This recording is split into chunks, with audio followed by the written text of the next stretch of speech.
This is চোখের কাজল zero. সুপ্রিয় দর্শক, আমি আপনাদের সামনে একটি সুন্দর প্রকৃতির ব্লক নিয়ে উপস্থিত হয়েছি। ব্লকটির কথাগুলো শোনার জন্য সবিনয় অনুরোধ রইল। সুপ্রিয় দর্শক, প্রকৃতির মাঝে এলে মনে হয় সব অভিযোগ কোথায় যেন হারিয়ে যায় চারিদিকে।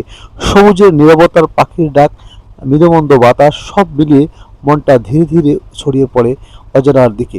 সুপ্রিয় দর্শক, শহরের কোলাহল, জীবনের চাপ, না বলা কষ্টগুলো সবকিছুই যেন একটু দূরে সরে দাঁড়ায়।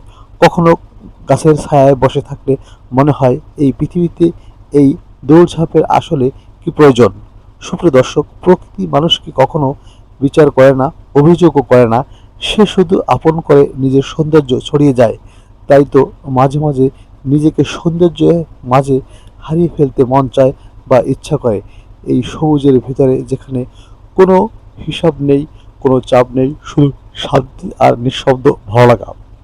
সুপ্রিয় দর্শক, হয়তো এই হারিয়ে যাওয়া টুকি দরকার নিজেকে নতুন করে খুঁজে পাওয়ার জন্য। প্রকৃতি গেলে নিজেকেই যেন হারিয়ে ফেলি। সুপ্রিয় দর্শক, যে ব্লকটি আপনারা দেখতে পাচ্ছেন, এই ব্লকটি সুন্দর একটি প্রকৃতির মাঝে যেন অপরূপ সৌন্দর্যে সাজিয়ে রেখেছে বিধাতা। সুপ্রিয় দর্শক, এখানে এলে মন ভরে যায়। চারিদিকে কিচিরমিচির পাখির ডাক এবং সবুজের যে ছায়ানীড় বা স্বপ্ন ঘেরা পরিচয়টি দেখতে পাচ্ছেন, এটা একটি ফার্মের ভিতরে। সুপ্রিয় দর্শক, ব্লগটি কেমন লাগলো জানাবেন।